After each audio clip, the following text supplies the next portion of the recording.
नमस्कार. मी प्राजक्ता. माझ्या चॅनलमध्ये तुमचे मनापासून स्वागत करते. तर मैत्रिणींनो, आज आपण 10 किचन टिप्स पाहणार आहोत. आणि माझ्या जर या टिप्स तुम्हाला आवडल्या तर लाईक, शेअर, सबस्क्राईब करायला मात्र विसरू नका. आता आपण टिप्स पाहायला सुरुवात करूया. हे हिरवे वाटाणे आहेत, म्हणजे मटार आपले ओले. ते मी हे फ्रीजमध्ये ठेवले, म्हणजे चुकून राहिले होते. तर बघा केवढे मोठे मोड आले आहेत. 2 वेगळे वेगळे ठेवलेले. याला जास्त दिवस झाले होते आधी ठेवलेले, हे नंतर आणले होते. हे मटार दाखवण्याचा उद्देश एकच, हे मटार लवकर शिजत नाही. याची भाजी जर आपण कढईमध्ये केली तर ते लवकर शिजत नाही, याला कुकरमध्ये शिजवावी लागते. पुढची टीप, आपण नेहमी गाजर सोलण्याने सोलतो. काही गाजर एकदम पातळ असतात, जाडे असतात, तरीसुद्धा आपण हे सोलण्याने सोलल्यामुळे बघा कशी एकदम जाड त्याचं हे निघतं आहे, साल एकदम जाड निघते. तर आपण हे चाकूने खरडवून घ्यायचं आहे. बघा, सोलण्याने सोलायचंच नाही आहे, हे चाकूने असं खरडवून घ्यायचं आहे. आणि असं चाकूने खरडवल्यानंतर हे बघा कसं याच्या दोघांमध्ये तुम्हाला फरक दिसेल. आणि हे खरडवल्यानंतर पुन्हा स्वच्छ धुवून मग वापरायचे आहेत. जेव्हा दूध पिशवी आपण फोडतो त्यावेळेला ते कैचीने आपण पूर्ण तो एक कोपरा कापून टाकतो. ते कापून न टाकता असं मी दाखवते त्याप्रमाणे कट करायचं आहे, जेणेकरून ते पिशवीलाच अटॅच राहील. कारण पिशवीचा पूर्ण मोठा भाग आपल्या कचऱ्यामध्ये जातो, पण ते छोटे छोटे भाग मिळताना फार कठीण जातं आणि तेही जास्त प्रदूषणास कारणीभूत ठरतात. बघा, हे अशा प्रकारे कट करायचं आहे. असं कट केल्यामुळे बघा तो भाग त्यालाच अटॅच राहतो आणि त्याच्यानंतर ते डिस्कार्ड करायचं आहे. आता पुढची टीप, ही टीप अशी आहे की आपण जेव्हा ऑमलेट करतो तेव्हा काहींची तक्रार असते की याच्यामध्ये मीठ, आपण जे मसाले टाकतो, हळद, ते व्यवस्थित मिक्स होत नाही. ते त्या अंड फोडल्यानंतर आपण जे मसाले, मीठ वगैरे टाकतो ते मिक्स व्हायला जरा वेळ लागतो.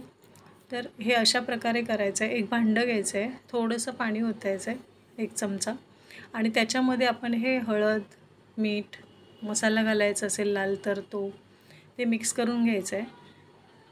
असं केल्यामुळे ऑमलेटमध्ये मीठ, मसाला ते सगळं व्यवस्थित मिक्स होऊन येते आणि आपलं ऑमलेट चविष्ट होते. पुढची टीप, आपण जेव्हा अंडी उकडतो ती सोलल्यानंतर त्याचं बाहेरचं आवरण असं एकदम नरम लागतं. त्यासाठी आपण अंडी उकडताना मीठ घालायचं आहे. मीठ घातल्यामुळे त्याचं आवरण असं आपल्याला घट्ट जाणवतं आणि अंडी कापताना अशी व्यवस्थित कापता येतात.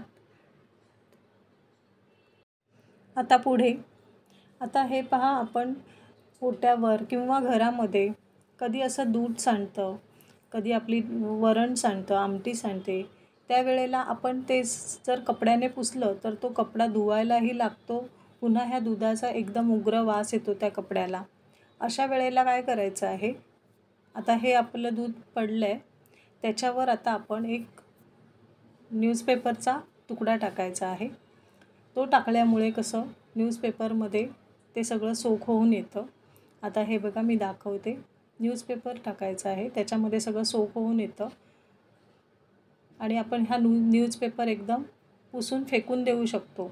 इथे कपडा वापरल्यामुळे तो आपल्याला धुवावाही लागला असता आणि उग्र वास आला असता. त्याच्यामुळे ही टीप एकदम उपयोगी आहे. आता हे पुसून घ्यायचं आहे आणि फेकून द्यायचं आहे आपल्याला.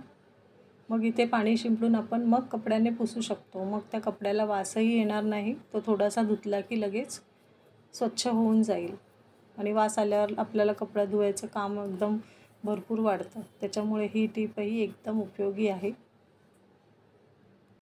आता पुढे, पपई कधीही आपण बाजारातून आणला, जर तो कच्चा असला किंवा पिकलेला नसेल तर असा त्याला उभा ठेवायचा आहे.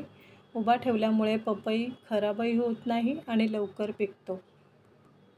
आता पुढे, आपण जेव्हा भाजी बनवतो, काहीही बनवतो, आमटी बनवतो, त्यावेळेला पळी अशी आपण गॅसवर ठेवतो, ती ठेवायची नाही आहे. अजून पुढे सांगते।